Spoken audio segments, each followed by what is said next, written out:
넌 진짜 매일 놀기만 하고 공부는 언제 할래? 근데 지금 나 아침에도 하고 오전에도 공부했는데 지금 이제 쉬려고 그랬는데 맨날 안 한대. 또 이런 어떤 비슷한 상태의 가정이 대한민국에 진짜 적지 않은 것 같아요. 여러분이 지금 반드시 하셔야 될 게 있습니다.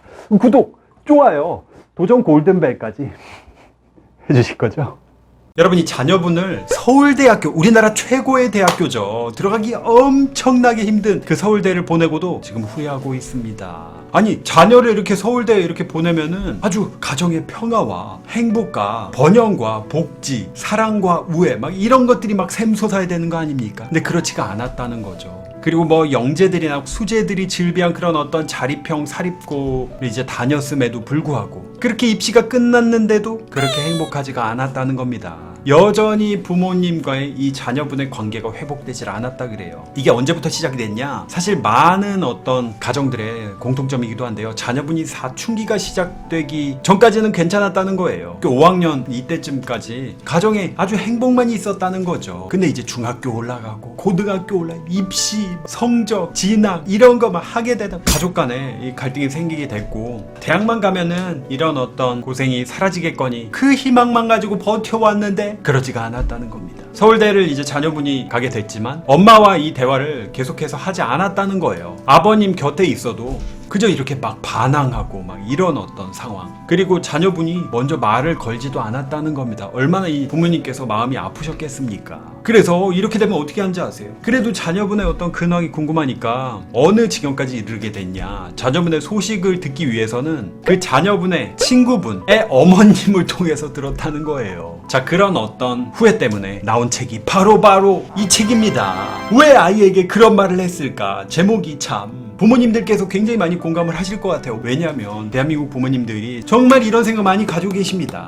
말씀을 하시고도 그걸 또 마음 아파가지고 막 눈물 흘리시는 분도 계시고요. 이 저자분께서 여기 내용이 나온 것처럼 부모 반성 수업이라고 돼 있죠. 저자분께서 자녀분과의 어떤 관계를 회복하기 위해서 자녀 교육에 대한 공부를 다시 시작하셨어요. 또 이런 어떤 비슷한 상태의 가정이 대한민국에 진짜 적지 않은 것 같아요. 그렇게 어떤 공부를 하신 끝에 원인을 찾았습니다. 원인 뭐겠습니까? 원인 뭡니까? 원인이 공부의 신 강성태라고? 지금 뭐 하는 소리예요? 저 때문에 지금 대한민국 부모님과 자녀분의 관계가 멀어져 뭐 약간 일리가 있는데 제가 이렇게 팩폭 날리니까 그걸 듣고 이제 부모님들께서 이런 겁니까? 이 책에서 나오는 주된 이유는 그 실제로도 이 이유가 상당히 중요한 원인일 텐데요. 바로 부모님 자신에게 있었다는 거예요. 과거에 줬던 어떤 상처 이런 것들이 원인이 이제 된 건데 그리고 그 상처가 어디서 비롯됐냐면 부모님들이 평상시에 이렇게 무심코 던지신 말씀들 때문에 그 말 때문이라는 걸 깨닫게 된 거예요. 그리고 자녀분들에게 있어서 이 부모의 말 때문에 생긴 상처는 이게 쉽게 사라지지가 않습니다.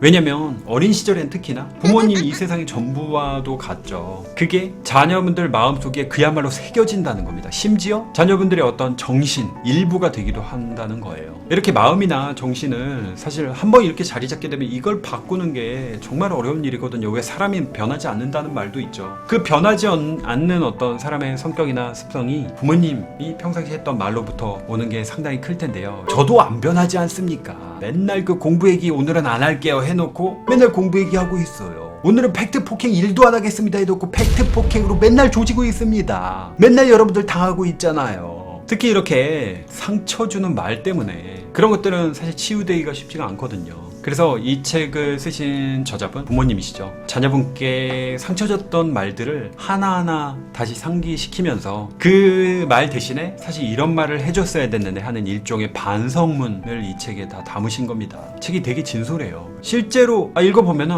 이런 말들은 정말 학생 여러분들이 봐도 이런 이야기들은 대한민국 학부모님들이 주로 하시는 말씀이지 이 공감이 많이 되실 텐데 근데 놀라운 건 뭐냐면 제가 이걸 읽으면서 후회되는 표현들이요 정말 우리가 주로 그 부모님들에게 듣게 되는 그런 표현들이었던 거예요. 예를 들면 이런 거 있잖아요. 넌 진짜 매일 놀기만 하고 공부는 언제 할래? 근데 지금 나 아침에도 하고 오전에도 공부했는데 지금 이제 쉬려고 그랬는데 맨날 안 한대. 어제도 공부했는데 맨날 안 한대. 넌 하루 종일 지금 스마트폰만 보고 있냐? 이제 10분 했는데 이렇게 억울할 수가. 이런 느낌이죠. 그리고 넌 도대체 누굴 닮아가지고 이러냐? 엄마는 안 그랬는데 아빠는 안 그랬는데 넌 누굴 닮아서 이런 거야? 너도 나중에 똑같은 거 한번 나와봐. 개고생 한번 해봐. 아주 세세한 이런 표현들이 되게 많이 이제 정리가 돼 있어요. 여러분들 아마 이해가 안 될 수도 있습니다. 좋은 대학을 갔는데 이게 가족이 행복해지지가 않다는 게 이해 안 될 수 있죠. 하지만 여러분 생각해보세요. 공부가 아니라 예를 들어 뭐 재산이 막 수조가 되는 예를 들어 재벌인데도 가족 간에 막 불화가 엄청나서 서로 완전히 평생 보지도 않고 그렇게 불행한 삶을 사시는 분들이 또 계신 것처럼, 그리고 우리나라 제도나 입시 환경이 어떻습니까? 입시와 공부가 최우선이다 보니까 정작 이렇게 가정의 불화를 그냥 이게 해결이 안 되고 그냥 안고 그냥 계속 가는 가정들이 정말 많거든요. 그래서 제가 이 책에서 좋았던 문구를 한번 여러분들에게 보여드릴까 합니다. 부모와 자식이 사랑하고 서로 교감하는 행복이 인류대학을 간 것보다 훨씬 어렵고 값진 것입니다. 또 가정에서 주고받은 상처가 자녀의 인류대학 진학으로 치유되지도 못합니다. 이 책에 실린 타산지석의 실패담이 진정한 행복에 이르는데 도움이 되길 바랍니다. 라고 쓰여져 있습니다. 자, 여러분들 또한 지금 학생 여러분들이 많으실 텐데 여러분들이 가장 듣기 싫은 말은 뭔가요? 나 이런 이야기는 정말 너무 싫어. 이런 이야기.